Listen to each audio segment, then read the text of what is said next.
has become our Sunday tradition to toast bagels for lunch and then have some ham and cream cheese. But then for the first time ever, we had creme fraiche, and good grief, I actually think it could be really good on the bagels.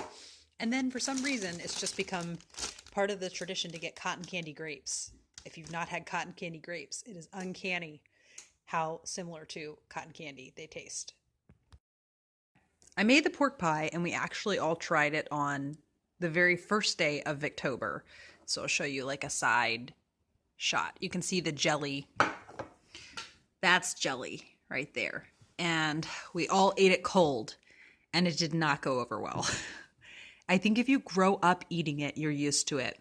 But we just it was such unusual textures for our palate that it was kind of lost on us.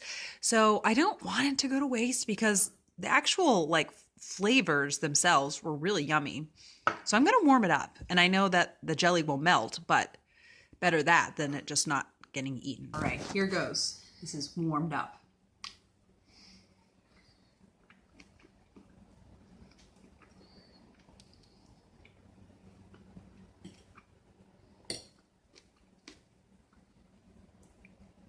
I like that a lot more.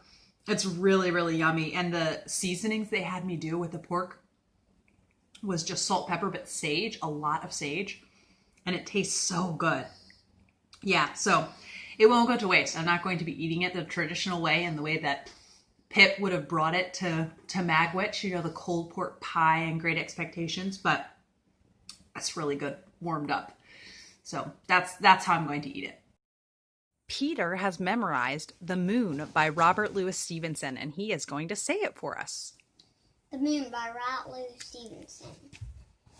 The moon has a face like a clock in the hall. It shines on fields on the garden wall. On trees and fields and harbor quays. Birdies asleep in the forks of trees. The swallowing cat and the squeaking mouse. The howling dog by the door of the house. The bat that lays in bed at noon. I love to be out by the light of the moon. But of all the things that belong to the day, we cuddle the sleep to be out of her way.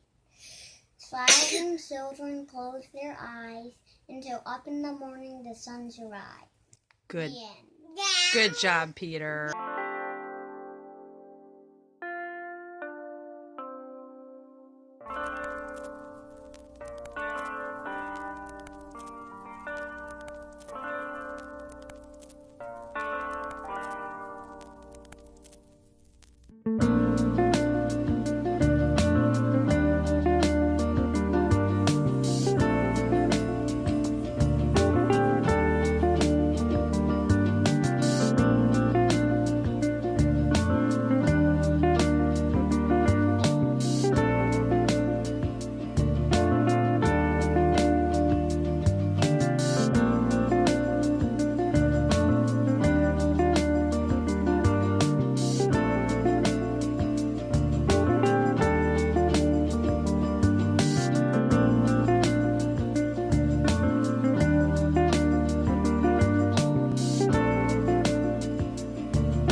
That's great.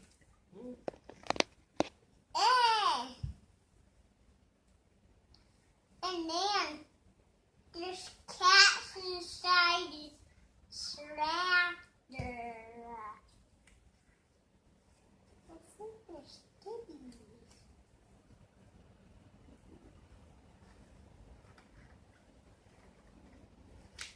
Look, there's kitties. Inside a barn house. Inside a barn. It is the 7th day of Victober, and since I last sat down and updated the vlog, it has been several really rough like chronic illness reading days, like feeling so fatigued that I was really having trouble focusing on reading. And I was in denial about 2 books that I wanted to DNF. So yesterday I kind of just called it quits with 2 books and then immediately felt this weight lifted off me. It's just, you can't fake liking a book. Like, you like it or you don't. Some books, you can't decide, but if you know it, you can't fake it that you don't like it. So we'll go outside in a little bit. The first book that I'm sad, and especially because it is the group read, and that is Charlotte Bronte. I'm bummed about this, but I knew I didn't love it the first time, so I was kind of hoping just giving it maybe, a few years out, a new perspective would help. But it just feels, in a minute we can, it just feels like pulling teeth reading this. And it especially bums me out because I know I love Jane Eyre so much, and this is by the same author, so why can't I connect with it in the same way? But I think the same way that some people struggle with George Eliot, like the things that they list that are hard about it, that's what Shirley feels like to me. And it was just really slowing my reading down. I was avoiding reading, and I'm just calling it quits, unfortunately. I can always try it again in a few years. I've had my grieving process. And then the other one that I was bummed to DNF, but less bummed, was Vice Versa, the book that is the inspiration for Freaky Friday. It started off, don't put those in your mouth. It started off with a lot of potential, and I really, really was enjoying the beginning of it. But then I just got bored. I just was not that interested, and it just kept going and going, and it felt like it could have been shorter, and it's only 230 pages. And so that means, that's really saying something if I said it felt like it could have been shorter, and that's so short for a Victorian novel. So onwards and upwards. I'm really loving. I started actually the audiobook of Jane Eyre. I did really want to read out of this beautiful edition, but when I wasn't feeling well, it was really nice to listen to the Juliet Stevenson audiobook. I love her reading of it. And then I'm starting to have fun with my embroidery. I got really intimidated of it being on black embroidery, being the thread on a black background. But I really sat down yesterday and just enjoyed myself while listening to Two on a Tower, which the writing is so poetic. And then continuing my way through Martin Chuzzlewit. And I am now 245 pages through out of, how many pages? Over 800. So I'm a quarter through this, and I'm really enjoying this. Tom is really enjoying it. We're both kind of surprised with the extent that we are enjoying it. And then last night before bed, I made a wonderful decision, and I picked up Kilvert's Diary. So I was mixed up about my reading weeks. I thought this week I had the buddy read with Kate of Aurora Floyd, but I didn't. It's next week. So the timing worked out then that I was able to pick up this. And if I can, I'd also love to read my Wilkie Collins pick, Jezebel's Daughter. But this made lovely bedtime reading. It's very simple, like short and sweet diary entries, but there's something about it that has just really grabbed me and charmed me. Lucy from Lucy the Reader was the person that really made me want to read this. And I can see now, also you're getting such like these glimpses of England that you would never get from a novel, these little truth is stranger than fiction happenings that he hears about throughout his parish and getting to visit, and just some really funny things that happen in here. There's a passage I'll read to you later on. And this is like just what the doctor ordered. So I was feeling all like, woe is me about my Victober reading, and things have really picked up. So really enjoying those and looking forward to continuing on with my reading. And now there's a little boy who wants to go outside desperately. So I'm going to go outside with him and read Kilvert's Diary while I am outside. So I'll read you the passage I wanted to share from Kilvert's Diary from the last day of March, which he refers to as April Eve, which I love. He says, "In Hadley's shop, I met Dewing, who told me of a most extraordinary misfortune that befell Pope the curate of Cusup yesterday at the Whitney confirmation. He had one candidate, Miss Stokes, a farmer's daughter, and they went together by train. Pope went in a cutaway coat very short with his dog and took no gown. The train was very late. He came very late into church and sat down on a bench with the girl cheek by jowl. When it came to his turn to present his candidate, he was told by the rector, Henry Dew, or someone in authority, to explain why he came so late. The Bishop of Hereford, Attlee, has a new fashion of confirming only 2 persons at a time, kneeling at the rails. The bishop had marked 2 young people come in very late, and when they came up to the rails, he thought from Pope's youthful appearance and from his having no gown that he was a young farmer candidate and brother of the girl. He spoke to them severely and told them to come on and kneel down, for they were extremely late. Pope tried to explain that he was a clergyman and that the girl was his candidate, but the bishop was overbearing and imperious, and either did not hear or did not attend, seemed to think he was dealing with a refractory, ill-conditioned youth. I know, he said. Come at once. Kneel down, kneel down. Poor Pope resisted a long time and had a long battle with the bishop. But at last, unhappily, he was overborne in the struggle, lost his head, gave way, knelt down, and was confirmed there and then. And no one seems to have interfered to save him, though Mr. Palmer of Edersley and others were sitting close by, and the whole church was in a titter. It is a most unfortunate thing and will never be forgotten, and it will be unhappily a joke against Pope all his life. The bishop was told of his mistake afterwards and apologized to Pope, though rather shortly and cavalierly. He said, what was quite true, that Pope ought to have come in his gown. But there was a little fault on all sides, for if the bishop had been a little less hasty, rough, and overbearing in his manner, things might have been explained.